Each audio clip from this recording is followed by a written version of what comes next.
I went to soothe myself to sleep last night. I watched.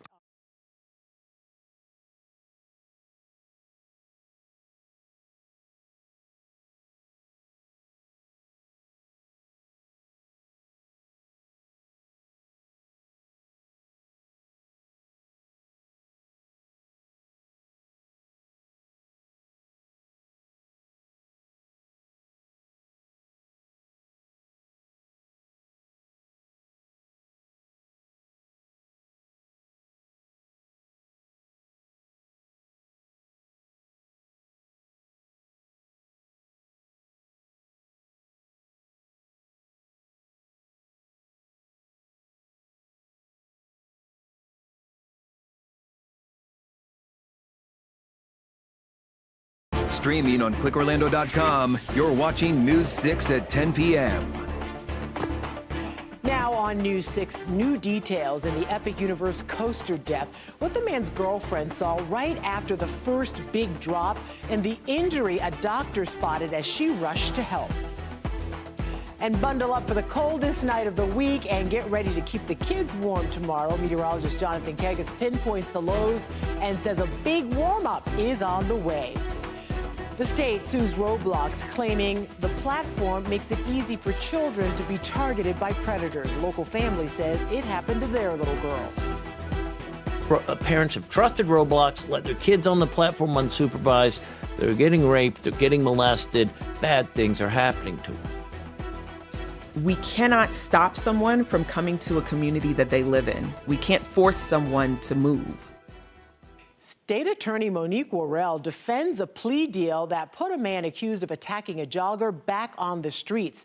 The mistake, she says, her prosecutor made. And after months of mess, Orange County cleans up an illegal dump site. Why the man who owns the land says he is not happy about how it was handled. Well, we start now at 10 tonight with new information on the coaster death that has made headlines around the world. Good evening, I'm Ginger Gadsden. Matt has the night off. The headline, case closed. The sheriff's office investigation labels Kevin Rodriguez Zavala's death an accident. But the report also reveals much more about what happened before, during, and after he rode Stardust Racers. Your Orange County community correspondent Troy Campbell is outside Epic Universe tonight. Yeah, in this newly released report, we get to hear from several witnesses, including the girlfriend of Kevin Rodriguez Zavala, who was on the ride with him. We also hear from a doctor who described his injuries as she rushed in to help. The Orange County Sheriff's Office, releasing this incident report, concludes 32-year-old Kevin Rodriguez Zavala's death was an accident. He was fatally injured while riding Universal's Stardust Racers roller coaster in September. In the report, employees were called using a special device to help Rodriguez Zavala, who was wheelchair-bound, load himself into the ride seat, saying the lap bar was secured properly.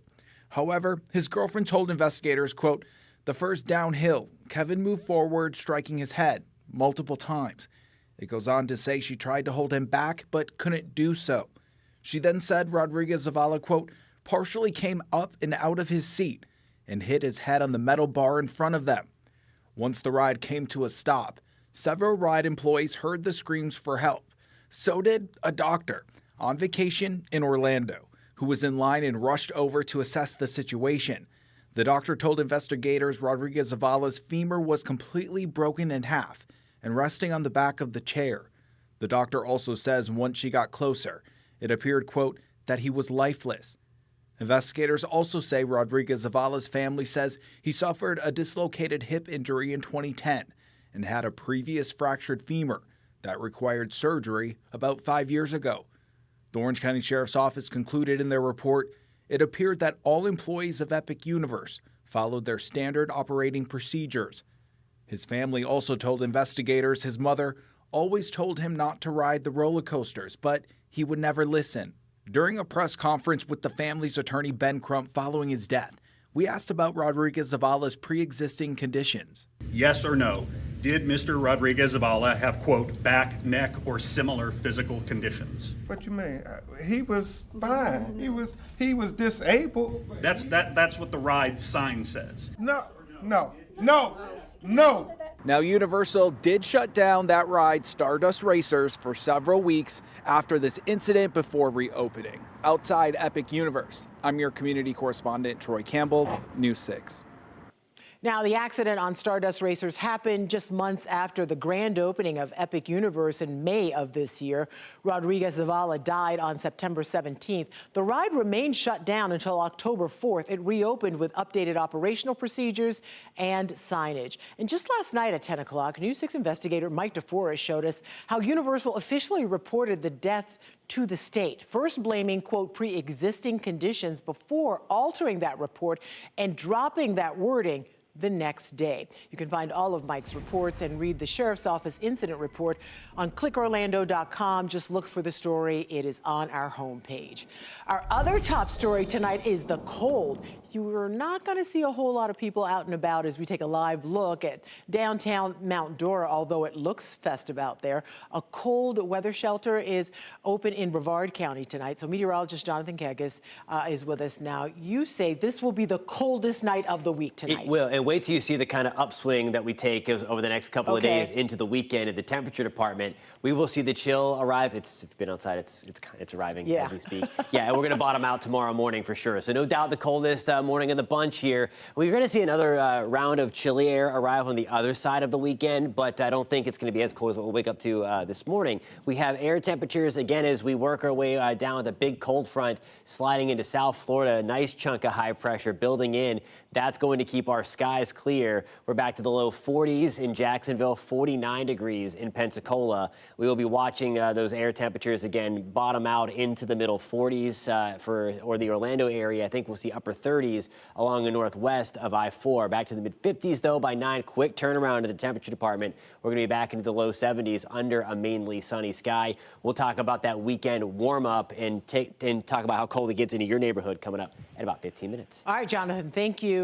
New at 10 tonight, a local family is reacting to the news. Florida's Attorney General is suing the popular app Roblox, saying it doesn't do enough to protect our kids and teens. He made the announcement on social media. He claims Roblox is, quote, hiding behind press releases and superficial safety measures while predators are openly grooming and targeting children on its platform.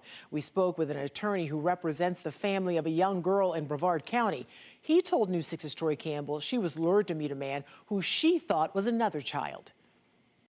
Roblox has been depriving parents of the proper level of fear, right? By giving them a false sense of security and safety.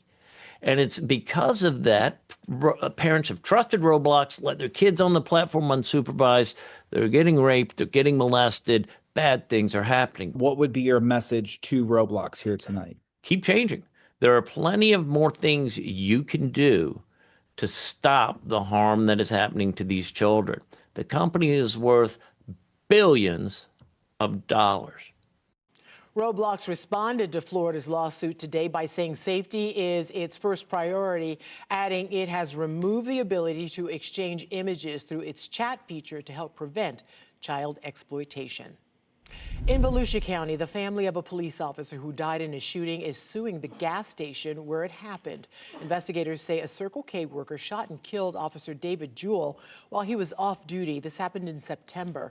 At the time, 24-year-old Eduardo Machado reportedly told deputies he was having a bad day and was already thinking about killing the officer.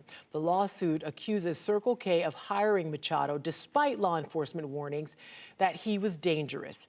In October, state prosecutors announced they plan to seek the death penalty against him. New at 10 tonight, one of Kissimmee's top cops will soon be back on the job. In a statement, Kissimmee Police confirms to News 6 that Deputy Chief Wilson Munoz was reinstated. Back in September, we told you he was on leave with pay during an internal investigation. Well, the agency reportedly tried to fire him back in October, but he challenged the reasons for that termination, saying the way it was handled violated his rights. The investigation looked into how the deputy chief punished a now former officer who kneed a suspect in the face and tased him. This happened back in 2023. The department has been under fire after a grand jury raised concerns about the truthfulness of the now former chief and members of that department. No word on when the deputy chief will be back on the job. Tonight, State Attorney Monique Worrell is responding to outrage over the sentence for a man accused of attacking a jogger. We showed you last night people living in College Park are upset they are seeing Tyler Fight back on the streets after a controversial plea deal. Worrell told your Orlando community correspondent Mike Valenti one of her prosecutors made a mistake, but claims it did not change much about the outcome. When you say administrative, are you talking about paperwork, like he filed paperwork wrong? I mean, how was it communicated to you about what went wrong here? Yeah, I'm saying that for the plea agreement that he signed off on, rather than checking adjudication, he checked withhold of adjudication, and he shouldn't have. He should have checked adjudication. State Attorney Monique Worrell says the prosecutor's actions in this case did not amount to anything illegal or unethical, but his performance is under review. Tyler Fight was arrested in April, charged with attempted sexual battery and felony battery in an attack on a woman jogging. The Sex Crimes Division determined the attempted sexual battery charge could not be proven beyond a reasonable doubt. And on November 20th, after 225 days in jail, Fight pleaded no contest to felony battery. Since he was sentenced to time served, he was released. But he's still under 3 years of probation with special conditions that include a psychosexual evaluation and treatment, no contact with the victim, and he cannot return within a 3-block radius of the incident. On Wednesday, News 6 spoke to people in College Park who have seen Fight in the area since he got out of jail. He walked this way, and I was walked that way. I want to go to that park. As far as the conditions are concerned, how does your office arrive at the 3-block radius? Because I'm sure, as you have heard, there are people in that neighborhood who claim to have seen Mr. Fight since he got out of jail, and it's quite unnerving for them. Yeah, I understand that, and that's certainly understandable. We cannot stop someone from coming to a community that they live in. We can't force someone to move. So the 3-block radius was to protect the victim in this case of what happened to her. Now, if he violates that, that would be a violation of his probation. Now, Worrell told Mike the decision to withhold adjudication, although a mistake, would not have changed the sentence, noting Fight is already a convicted felon from a prior case. Cleaned up at last. For months now, we've shown you how people have been dumping car parts, doors, and piles of trash illegally off Concord in Pine Hills. This week, a contractor with Orange County cleared it all out. The owner is glad the garbage is gone, but not happy he's footing the bill. Here's your Pine Hills community correspondent, Jarrell Baker. Tons of car parts, housing materials, and more trash illegally dumped onto David Slyman's property off of Concord Avenue sat for months until this week. Suddenly, this Monday, I come here and I see a bunch of trucks here and people are working to clean up the property. In a flash, a contractor with Orange County cleaned it all up. So I had nobody reach out to me. I have no idea what they're doing, who came to clean up. And so I'm right now is in the dark. So I don't know even, who's working on the property and what's going on. Slyman says that after our last report in October, he received a notice from Orange County Code Enforcement saying that he had 2 weeks to clean up the mess. That's when he spoke with the county to ask for more time. They would tell me that they will give me some time to clean it while I have a engineering company that working on a plan to develop this property.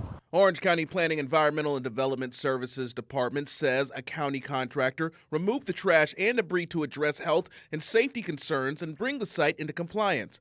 And since the issue wasn't resolved after proper notice, the cleanup was ordered and the cost will be billed to the property owner as required by county code.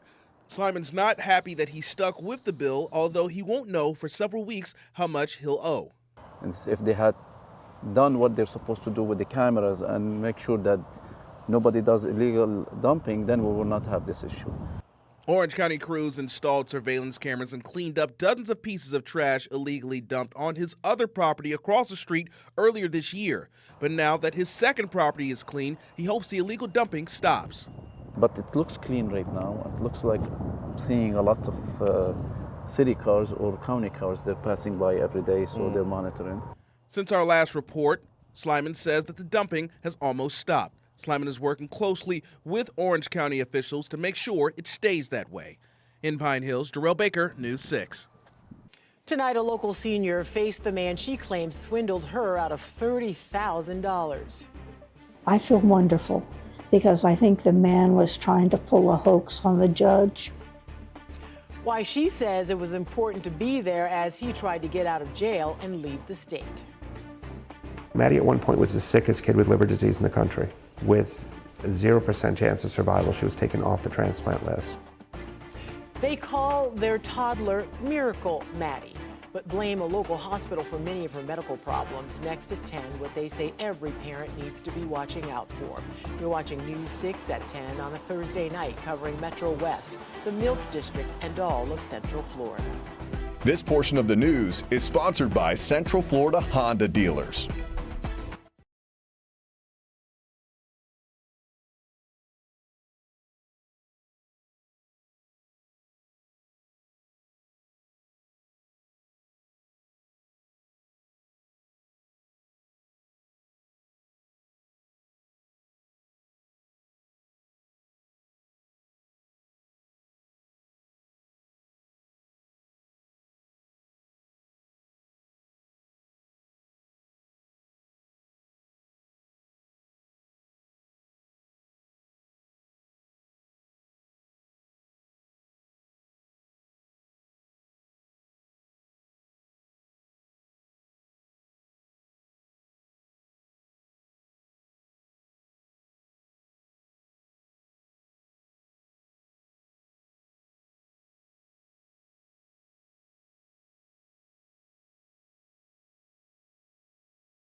Now on News 6, a local couple is out with a warning. They're in a legal battle with a local hospital and medical professionals claiming they failed to react to a test result for their newborn. They told News 6 anchor Lisa Bell that has led to a lifetime of complications for little Maddie, who turns 3 on Saturday. Little Maddie Beecham appears to be a typical happy-go-lucky toddler, full of giggles and energy. But life for her has been anything but typical. Maddie at one point was the sickest kid with liver disease in the country. With a 0% chance of survival, she was taken off the transplant list. You said she actually passed away technically 7 times. It was 7 times. Her parents, Michael and Allison, say it all began shortly after her birth at Winnie Palmer Hospital in Orlando. In this lawsuit filed against Pediatrics Medical Group of Florida, which provides medical professionals to the hospital, it claims a doctor and an advanced practice registered nurse failed to respond to an abnormal blood test that showed elevated bilirubin levels. This thing should have been flagged. And had it been flagged, That's the important part. we wouldn't be speaking with you today. By her 2-month checkup, they say Maddie was showing several signs of failure to thrive, including not gaining weight and appearing jaundiced. They say the pediatrician that day immediately sent them to the emergency room. It felt like we were held captive at that moment, where when they say that your daughter doesn't have time for you to go get a second opinion, they said every hour that goes by, she's being poisoned. They say the surgery that was performed, a Kasai procedure, failed. And within 2 weeks, we were back in the hospital again. And that started a spiral of Maddie's health to where she eventually ended up in a coma.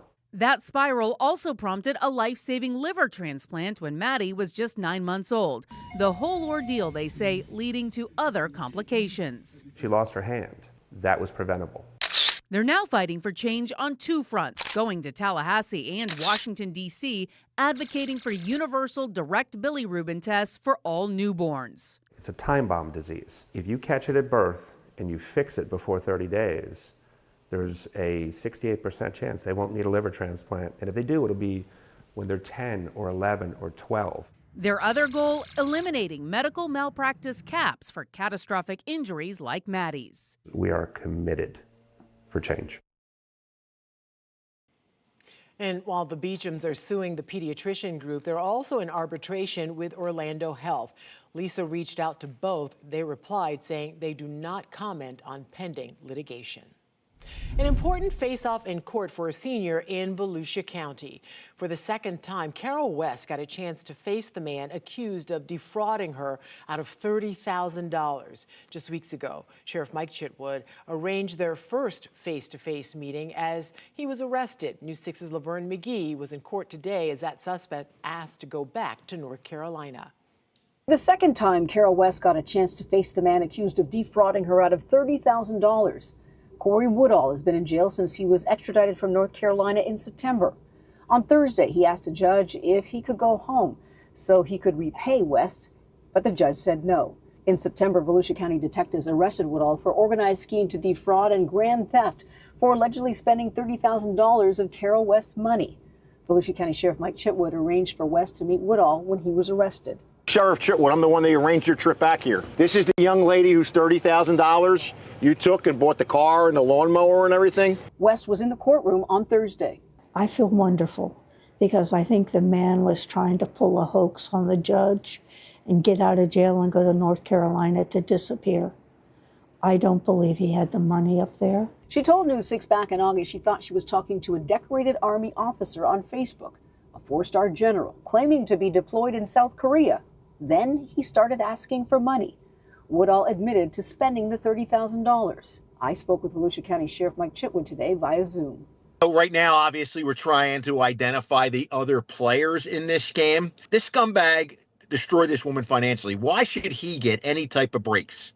A case management conference has been scheduled for December 17th. In DeLand, Laverne McGee, News 6.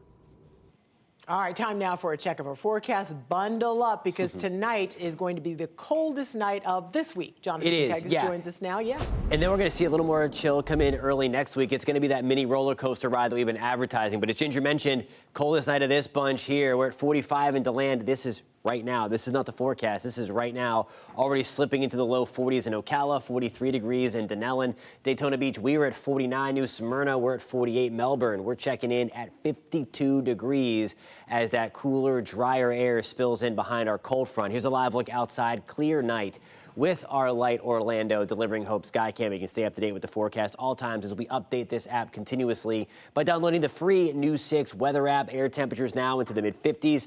There are those crystal clear skies. That's the Orlando International Airport tonight as we continue to take a tumble. Here's how things play out. We have our cold front that's way down by the Florida Straits into the Bahamas. We have high pressure moving in. Where you saw for us northwest of I-4 where those temperatures are a little colder, the winds are a little calmer. We were talking about this at 4, 5, and 6 o'clock tonight, that under these areas of high pressure, the winds start to calm down, and we're reporting those calmer winds along the I-75 corridor. That allows the temperature to drop pretty efficiently. Look at what happens as we get into Friday. This is 4 o'clock around areas of high pressure. You see it spinning out there. That's a clockwise airflow. There's the wind direction changing out of the south and east as early as tomorrow afternoon. That is already going to start pumping in some warmth after this. Chilly start. Again, mid-30s for us in Ocala, 36 in Denellen. The Villages, we're at 37, 42 in Holopah.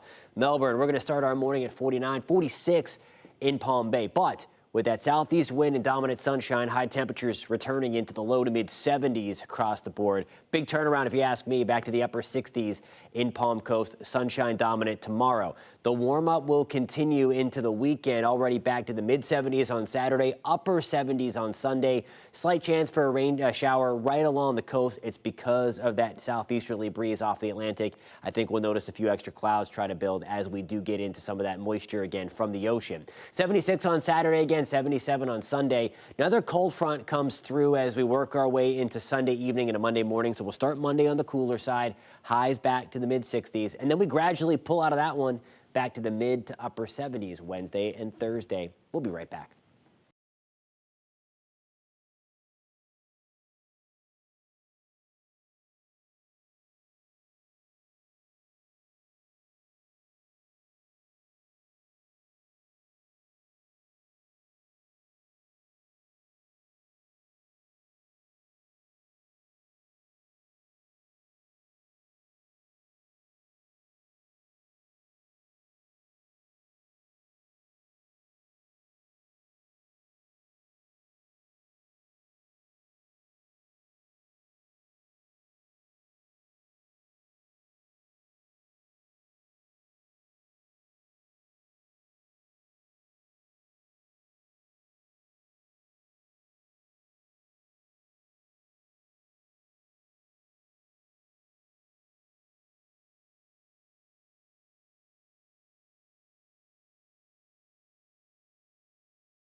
It would cost the Central Florida Expressway Authority $218 million to add a lane to that stretch of the 408 and make some safety improvements. But people I spoke to say it's worth the money. I spend about 15, 20 minutes a day in that section alone, just waiting to get past. Like many others, Le'Veon Parkins regularly drives on the 408 and is used to being stuck between Orange Blossom Trail and I-4. To relieve congestion, the Central Florida Expressway is set to approve adding another eastbound lane to this stretch of the 408. Improving interchanges and on and off ramps is also part of the plan that has a pretty hefty price tag. $218,711,886 to be exact. Well, in particular, especially in downtown area, we do need another lane because it's always congested, no matter what time of the day it is, especially during rush hours. So it's room for it to be another lane. We stopped by Royal Auto Repair on OBT right off of the 408. The co-owner wants to see better infrastructure as soon as possible. I drive around this area all the time. It's a lot. Yes. So if there is anything coming to add more lanes or anything, it would be great. I really appreciate it. It would help his commute to work and improve the customer experience. Sometimes it's a nightmare for us here. And what we need to do is add in more lanes. This isn't the only project on the board's radar. They're also talking again about the Southport Connector project, which would connect Poinciana Parkway to the Turnpike over in Osceola County. Reporting in Orlando, Stephanie Rodriguez, News 6.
All right, that's going to do it for us right now. Thank you so much for joining us. We'll see you back here at 11 o'clock. Good night.